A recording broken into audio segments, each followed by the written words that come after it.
ఎన్నికల కమిషనర్ గారి దగ్గరకు వచ్చి మేము రిప్రజెంటేషన్ ఇచ్చినాము మేము అందరము. సో నిన్న ఇచ్చిన సర్క్యులర్ లో వాళ్ళు చేసేది ఏంది తతంగం 3 రోజులు 4 రోజులు అంటే వార్డ్ వైజ్ గా, అంటే ఫర్ ఎగ్జాంపుల్ ఒక వ్యక్తి ఒక వార్డులో ఉంటే దెబ్బన ఆయన ఓటరు ఇల్లు కట్టుకోనో లేకపోతే ఏదైనా విధంగా వేరే వార్డుకు పోతే ఆ ఎక్స్చేంజ్ కోసం మాత్రమే ఈ ప్రక్రియ అంటున్నారు. మేము అడిగినది ఓటర్ లిస్ట్ లోపల కొన్ని దిక్కుల పేర్లు తీసేస్తున్నారు, కొన్ని దిక్కుల కొత్త ఓటర్లు నమోదు కార్యక్రమాలు జరిగినాయి. అవన్నీ గురించి చెప్పమంటే అది మా పరిధి కాదు. ఎలక్షన్ కమిషన్ ఆఫ్ ఇండియా ఏదైతుందో మరి రాష్ట్ర ఎలక్షన్ కమిషన్ ఆఫ్ ఇండియా వాళ్ళ ఆఫీసు సుదర్శన్ రెడ్డి గారు ఉన్నారు ఐఏఎస్, ఆ ఆఫీసులే ఉంటుంది ఇదని చెప్తున్నారు. మరి ఈ 4 రోజులు చేసేది ఏంది అంటే ఒక వార్డు నుంచి ఒక వార్డుకు చేంజ్ చేయడానికి మాత్రమే పరిమితము, అదే మాత్రం మా పరిధిలో ఉన్నదని చెప్తున్నారు.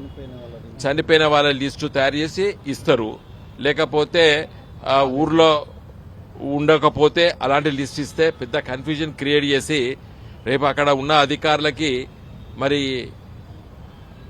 ఆ వ్యక్తి పోతే నువ్వు ఇక్కడ ఉంటలేవట కదా అని చెప్పి అబ్జెక్షన్ కూడా పెట్టొచ్చు ఆ పోలింగ్ ఆఫీసర్. ఇది చాలా తప్పున్నది. దీన్ని మరొకసారి ఆలోచన చేయాలి. ఇది రాష్ట్ర ఎన్నికల కమిషనరు, తర్వాత కేంద్ర ఎన్నికల కమిషనర్ ఆఫీసు కూడా ఇక్కడ ఉంటుంది రాష్ట్రంలో. వాళ్ళు మరి దీన్ని పంచాయతీరాజ్ గారు మంత్రి గారు మరి దీన్ని రివ్యూ చేసిందా చేయలేదా నాకు అర్థం కాలేదు. ఏదో పెద్ద తతంగం జరుగుతుంది. 4 రోజుల పాటు అన్ని రాజకీయ పార్టీ నాయకులతో మాట్లాడతాము, అన్ని విషయాలు చర్చిస్తాము అని చెప్తే మీడియా అట్టే రాస్తుంది, పత్రికలు అట్టే రాస్తా అని రాస్తున్నాయి. కానీ వాళ్ళు చెప్పేది ఏంటంటే ఒక వార్డులో నుండి ఒక వార్డులకు చేంజ్ అయితే మాత్రమే ఆ ఓటర్లు మాత్రమే మేము పరిగణలోకి తీసుకొని చేంజ్ చేస్తాము. తప్పితే కొత్త ఓటర్లు నమోదు లేదు, లేకపోతే ఎవరైనా ఓటర్ల పేర్లు లేకపోతే ఎంట్రీ కూడా లేదు, అది మా పరిధిలో లేదని చెప్పిస్తుంది రాష్ట్ర ఎన్నికల కమిషన్ ఆఫీసు. కాబట్టి ఇప్పుడు మేమందరం హుటాహుటిగా ఇక్కడి నుంచి వెళ్ళి మరి కేంద్ర ఎన్నికల కమిషన్ ఆఫీసు బూర్గుల రామకృష్ణరావు గారి బిల్డింగ్ లో ఉంది, అక్కడికి మేము వెళ్తున్నాము. మరి కొత్త ఓటర్లు నమోదు చేస్తారా చేయరా, లేకపోతే 2 దిక్కుల ఓటర్లు ఉంటే డిలీషన్ పేరిట కూడా మళ్ళీ అదొక తతంగం జరుగుతున్నది.